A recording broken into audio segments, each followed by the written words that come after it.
வணக்கம். இது தமிழும் சீதாவும். இன்றைக்கி நம்ம பார்க்க போகிறது 10th ஸ்டாண்டர்டில் இருக்க முத்துக்குமாரசுவாமி பிள்ளைத்தமிழ், குமரகுருபரோடது. இவர் முத்துக்குமாரசுவாமி பிள்ளைத்தமிழில் செங்கீரி பருவத்தில் 8ஆம் பாடல் தான் நம்மளுக்கு இங்கே பாடமாக இருக்குது. அதாவது சந்தம் அப்படிங்கிறது பாடலுடைய உயிர்ப்பு அப்படின்னு சொல்லுவாங்க. அந்த உயிர்ப்பு அதிகமாக இருக்கும் பொழுது கேட்கும் பொழுதும் அதனுடைய ஈர்ப்பு அதிகமாக இருக்கும். தமிழ் இலக்கியத்திலேயேன்னு சந்தத்தை ஊட்டிய இசை நாட்டிய பாடல்கள் மொழிக்கு பெருமையை சேர்க்கும். அந்த ஏற்றம் இறைத்தலுக்கு ஏற்ற சந்தத்தை கொண்டிருப்பது தான் இந்த நாட்டுப்புற தமிழ். இதில் குழந்தையுடைய தழை அசைந்து ஆடுதலையா அந்த சந்தம் அமைத்து பாடுவது தான் இந்த பிள்ளைத்தமிழ். அதாவது குழந்தையுடைய பருவங்களில் ஒன்று தான் இந்த செங்கீரை பருவம். இந்த செங்கீரை பருவம் அப்படிங்கிறது என்ன அப்படின்னா, இப்போ குழந்தை தலை ஆட்டும் பார்த்திங்களா, தலை ஆட்டுற வயசு இருக்கும்ல, தலை ஆடிக்கிட்டே இருக்கும்ல, தலை நிற்கவே நிற்காதுன்னு சொல்லுவாங்க இல்லையா, அதுதான் செங்கீரை பருவம். அந்த செங்கீரை செடின்றது காற்றில் ஆடுவது போல குழந்தையின் தலை, அதாவது 5-6 மாதங்கள் வரைக்கும் மென்மையாக இருக்கும், அது அசையும் இல்லையா. இந்த பருவத்தை செங்கீரை பருவம் அப்படின்னு சொல்லுவாங்க. இந்த பருவத்தில் குழந்தை தன்னுடைய கைகளை ஊன்றி ஒரு காலினை மடக்கி மற்றொரு காலை நீட்டி தலை நிமிர்ந்து முகமசைத்து ஆடும். சரிங்களா, இதைத்தான் செங்கீரை பருவம்னு சொல்லுவாங்க. இது கண்டிப்பாக 2 மார்க் கொஷின்ஸில் கூட 10th ஸ்டாண்டர்டாக இருந்தீங்கன்னா கண்டிப்பாக கேட்பாங்க. இல்லை அப்படின்னா இது எந்த மாதங்களில் தலையசைத்து ஆடக்கூடிய மாதம், அது பருவம் என்ன பருவம் அப்படின்னு 1 மார்க் கொஷின்ஸ்லையும் கேட்கலாம். செங்கீரை பருவம். சரிங்களா, மொத்தம் எத்தனை பருவங்கள் இருக்குது அப்படின்னு பார்த்தீங்கன்னா 10 பருவங்கள் இருக்குது. சரிங்களா, இந்த 10 பருவங்களில் ஒன்று தான் இந்த செங்கீரை பருவம். இந்த என்னென்ன அணிகலன்கள் இதில் போட்டிருக்காங்க அப்படிங்கிறது 2 மார்க் கொஷின்ஸில் கூட கேட்கலாம். சிலம்பு, கிண்கிணினா என்னது, காலில் அணிவன பொறுத்துக்களையும் கண்டிப்பாக கேட்கறதுக்கு வாய்ப்பு இருக்குது. அரைஞான் அப்படின்னா இடையில் அணிவது, அரைஞான் கயிறுன்னு சொல்லுவோம் இல்லையா. சுட்டி அப்படிங்கிறது நெற்றியில் அணிவது, நெற்றி சுற்றி. குண்டலம் குலை அப்படிங்கிறது காதில் அணிவன. ஷூலி அப்படிங்கிறது தலையில் அணிவது. சரிங்களா, இதை நீங்கள் பார்த்து வச்சுக்கணும். குமரகுருபரர் இயற்றியது தான் இந்த முத்துக்குமாரசுவாமி பிள்ளைத்தமிழ். இந்த பிள்ளைத்தமிழ் சிற்றிலக்கியங்கள் மொத்தம் எத்தனைனா 96. அந்த 96ல் ஒன்று தான் இந்த பிள்ளைத்தமிழ். சரிங்களா, இது இறைவனையோ தலைவரையோ அரசனையோ பாட்டுடை தலைவராக கொண்டு அவரை குழந்தையாக கருதி பாடுவது தான் இந்த பிள்ளைத்தமிழ். பருவத்திற்கு 10 பாடல்கள் என 100 பாடல்கள் எழுதி பாடப்படுவது. பிள்ளைத்தமிழ் எத்தனை வகைப்படும் அப்படின்னு கொஷின் கேட்டாங்க அப்படின்னா 2 வகைப்படும். தாராளமாக கேட்பாங்க. நிறைய ரிவிஷன் கொஸ்டினில் கூட கேட்டிருந்தாங்க. 10th ஸ்டாண்டர்டாக இருந்தீங்கன்னா பார்த்துக்கோங்க. ஸோ ஆண்பார் பிள்ளைத்தமிழ், பெண்பார் பிள்ளைத்தமிழ். சரிங்களா, இந்த குமரகுருபருடைய காலம் அப்படின்னு பார்த்தீங்கன்னா 17ஆம் நூற்றாண்டு தான். இவர் தமிழ், வடமொழி, இந்துஸ்தானி ஆகிய மொழிகளில் புலமை மிக்கவர்.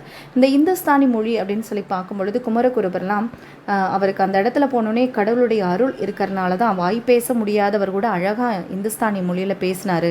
அது அந்த மன்னருக்கு பிடிச்சு போய் தான் அந்த இன்னுமே பார்த்தீங்கன்னா காசியில் அவருக்கு ஒரு மண்டபம் இருக்குது அப்படின்னு கூட சொல்லுவாங்க. சரிங்களா, இந்த செய்திகள் உள்ளே போனோம்னா இன்னும் நல்லா சுவாரஸ்யமாக இருக்கும்.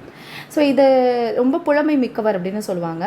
கந்தர் கலிவெண்பா, மீனாட்சி அம்மை பிள்ளைத்தமிழ், மதுரை கலம்பகம், சகலகலாவல்லி மாலை, நீதிநெறி விளக்கம், திருவாரூர் மும்மணி கோவை, இதெல்லாம் இவர் எழுதிய நூல்களாக கருதப்படுது. இதை நம்ம லாஸ்ட்டில் பார்க்கும்போது எப்படி சின்ன டிப்ஸாக நம்ம நினைவில் வைத்துக்கொள்வது அப்படிங்கிறத கடைசியில் நம்ம பார்ப்போம். இப்போ பாடலுக்குள்ளே பாருங்கள். ஏன்னா இந்த பாடல் முழுவதுமே உங்களுக்கு நான் கண்டிப்பாக சொல்லணும்னு நினைக்கிறேன். ஏன்னா 1 மார்க் கொஷின்ஸில் எப்படி வேணாலும் கேட்கலாம். ஸோ பாடலை கவனிங்க. இது மனப்பாட பாடல் கிடையாது. 10th ஸ்டாண்டர்ட் ஸ்டூடெண்ட் தான் இருந்தால் இது மனப்பாடம் கிடையாது, ஆனால் தெரிஞ்சுக்கலாம்.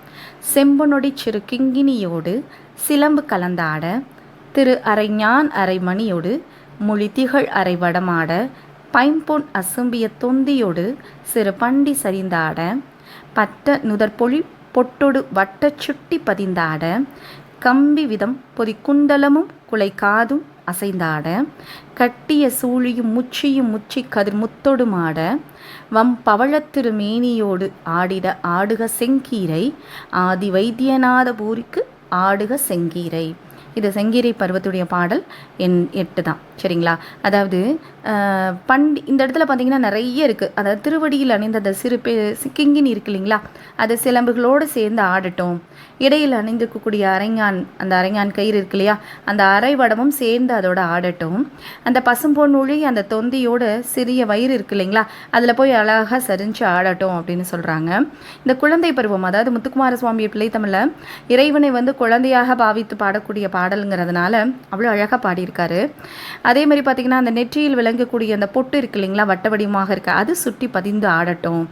கம்பிகளால் உருவான அந்த குண்டலம், காதில் அணையக்கூடிய அந்த காதின் குலைகளும் அசைந்து ஆடணும். உச்சியில் இருக்க கொண்டையில் இருக்க சுற்றி காணப்படக்கூடிய அந்த முத்துக்களோடு இருக்கக்கூடிய அந்த இதுகள்லாம் ஆடட்டும். அந்த கொண்டையில் சுற்றி இருப்போம் இல்லைங்களா, அது அழகாக சத்தம் போட்டு ஆடட்டும். அந்த தொன்மையான வைத்தியநாதபுரியில், ரொம்ப பழமையான அந்த வைத்தியநாதபுரியில் அமைஞ்சிருக்கிற முருகப்பெருமானே இந்த செங்கீரை பருவத்தில் ஆடி எங்களுக்கு அருள் புரியட்டும் அப்படின்னு சொல்லி அழகிய பவளம் போன்ற திருமணியுடைய செங்கீரை பருவத்தில் இருக்கிற இறைவன் அழகாக பாடி நம்மளுக்கு அருள் புரியட்டும்னு சொல்லி பாடக்கூடிய பாடல் தான் இந்த செங்கீரை பருவத்தில் இருக்க ஆடுக செங்கீரை அப்படிங்கிற பாடல். சரிங்களா? இது வந்து நம்மளுக்கு சொல்லும் பொருளுன்னு பார்த்தீங்கன்னா, அசும்பிய அப்படின்னா ஒளி வீசுகின்ற, பண்டி அப்படிங்கிறது வயிறு, உச்சின்னா தலை உச்சி. சரிங்களா? இதில் அந்த அணிகலன்கள் வந்து கேட்கலாம், சிலம்பு கெண்கணிலாம் எந்தெந்த இதுலேருந்து வருது அப்படின்னு சொல்லி ரிவிஷன் டெஸ்டர்ஸில் அந்த 10th ஸ்டாண்டர்டாக இருந்தீங்கன்னா ரிவிஷனில் கேட்கலாம். இல்லை நம்மளுக்கு கவர்மெண்ட் கொஷின்ஸ் அப்படின்னு பார்க்கும்பொழுது கண்டிப்பாக கேட்குறதுக்கு நிறைய வாய்ப்புகள் இருக்குது. இப்போ வாங்க இந்த பார்த்தீங்கன்னா குண்டலமும் குழைக்காதும், நான் ஏற்கனவே நிறைய உங்களுக்கு ஷார்ட்ஸ் போட்டிருப்பீங்க, உள்ளே போய் பார்த்தீங்கன்னா தெரியும். என்ற தொகை வந்து வெளிப்படையாக வந்திருக்கு இல்லைங்களா, அப்போ அது எண்ணுமை. அதே மறைந்து வந்தால் நான் நிறைய சொல்லியிருக்கேன் உம்மை தொகை.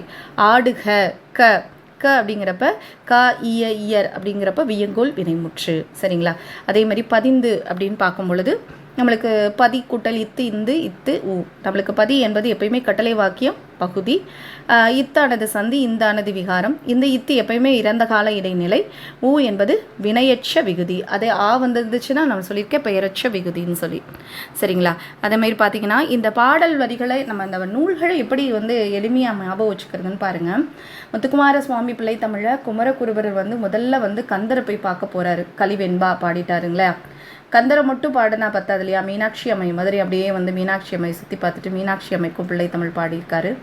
பாடிட்டே அந்த மதுரையை சுற்றி பார்த்துட்டே மதுரை கழமுகம் பாடிட்டார். சகலகலா வள்ளி மாலை அவ்வளவும் தெரிஞ்சுக்கிட்டாரு. அதனால் அவருக்கு நீதி நெறி வந்து சுலபமாக கிடச்சிருச்சு.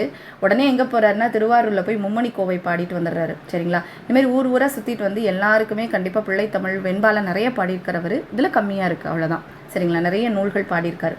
அப்போ கந்தரை பார்த்துட்டு மீனாட்சியை பார்த்துட்டு மதுரையை சுற்றி பார்த்துட்டு சகலகலா வள்ளியும் தெரிஞ்சுக்கிட்டு நீதி நெறியை கையில் வாங்கிக்கிட்டு திருவாரூர் போயிட்டாருன்னு ஞாபகம் வச்சுக்கோங்க. இது சின்னதாக நம்மளுக்கு ஞாபகம் வச்சுக்கிறதுக்கு நினைவில் வைத்துக்கிறதுக்கு ஒரு சின்ன டிப்ஸ். சரிங்களா? நன்றி.